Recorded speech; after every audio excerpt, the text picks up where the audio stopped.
So just checking in on some updates online, I noticed that Friends of the Everglades had posted that the state is potentially looking at adding a 1,000-bed prison, a large facility, to the site of the airport just west of L-28 in the heart of the Everglades.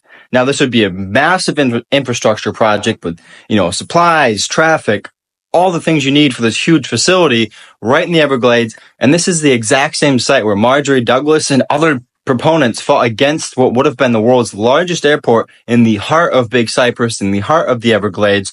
And this is another point where Florida keepers, and I think the new attitude really is for majority of Floridians, is there has to be a full stop, especially ones, wild land development projects that seek to harm the Everglades, last remaining wild areas or coastal areas, because we can't have this attitude of, well, maybe we can, somewhat, it's like, no.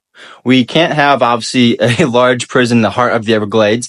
We can't, obviously, have a rock mine in the heart of the Everglades. And when you start tinkering with the idea of, well, maybe we can appease the developers, or maybe we can appease these proponents and, work out a solution that's best for both parties.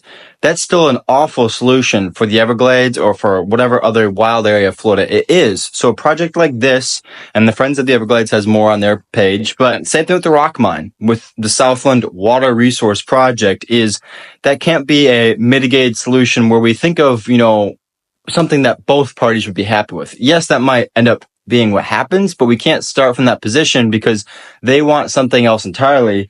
They don't want this at all. They don't want an Everglades or Florida that's truly wild. They want what they can get, and they won't stop, and they have the money, and they'll do what they can. And that is why the attitude of appeasement or compromise cannot be the initial get-go for conservationists in Florida, because if you're a true conservationist in Florida, you would see that there's simply, the map is going gray, and we don't have the space to keep arguing and keep appeasing for more and more of that to happen when all the green is vastly disappearing. So again, obviously can't have this prison, and we obviously can't have the Southland Rock Mine, and obviously we need so many things in the Everglades reworked on, but there was a great success just recently in the last 2 days. $811 million was committed by both the federal government and the state of Florida.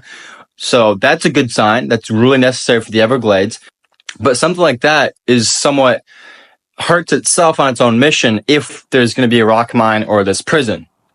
And then also Forever Florida funding, that one was really bad news. That one got substantially cut, and that's the state's land buying program. And so having that severely cut is going to be an impediment. But again, we cannot come from an attitude of appeasement with wild land developing because there's just simply not the areas left, and they don't seek a partial solution much of the time. They want more and more and more.